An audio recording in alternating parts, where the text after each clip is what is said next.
Alright, for a start, just excuse the bad lighting.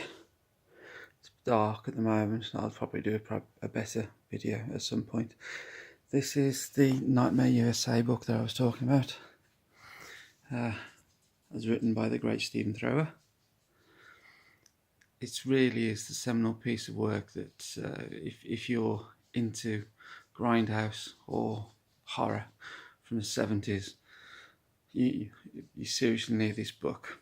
Although saying that, like I said, it's not a put it this way, you want to bend with your knees when you lift this thing.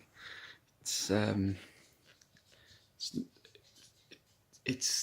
to say it contains a lot of information is pretty pretty understandable, and that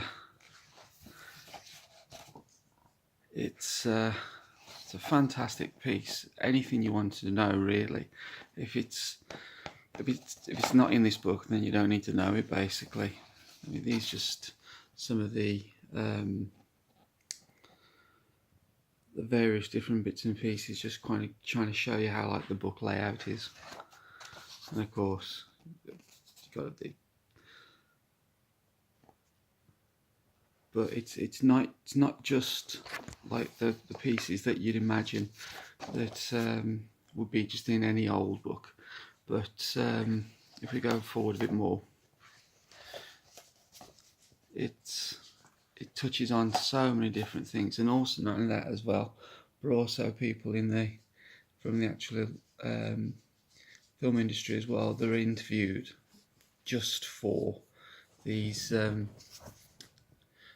just for this book. You have to excuse, that's my dog. Go on. But I mean, to say it's in depth is a major understatement. But it covers everything from the grindhouse, not just horror, but pretty much anything at all.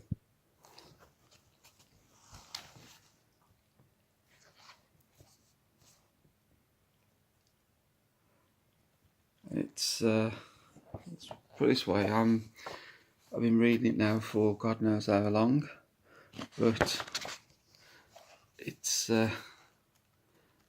is just so damn long and holds so much information that you really need to spend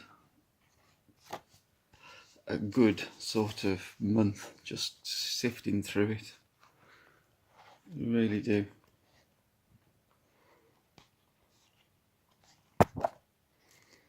It's not all just black and white text though either as well. I mean, there is all the bits and pieces from the various other films. So where the colour bit's gone, that's always the way, isn't it? Yeah, there we go. Pretty much everything that, I mean, it's shit I've never even heard of, but I've tried to track down as best as I can.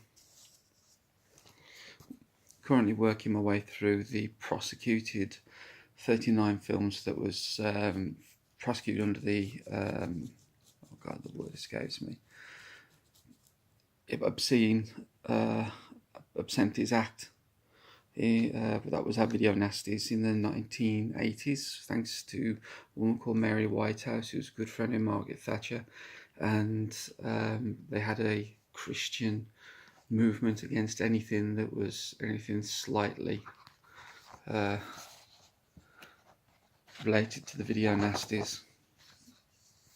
I could always really thank Mary Whitehouse though, because at the end of the day, she's the one that started me on wanting these things, on account of the fact that, you know what it's like, you can't have it. Sorry, it becomes a must. Once it's taboo, that's it, you have to have it.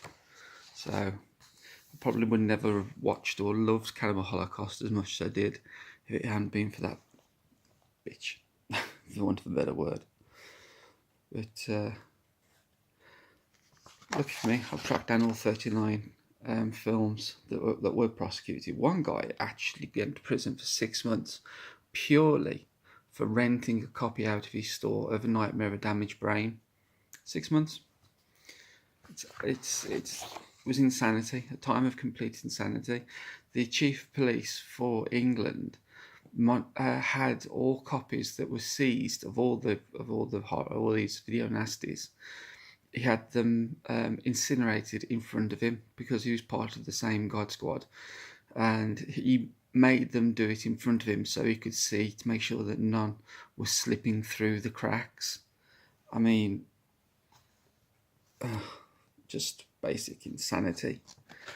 But as you can see, it really is a fantastic guide, and that goes so in depth. There's things in here that you'll read that you'll think, Christ, I didn't even really need to know.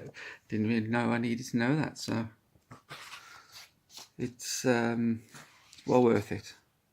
It's well worth it. But I'll put the ISBN number once I've managed to get my hernia from lifting the thing.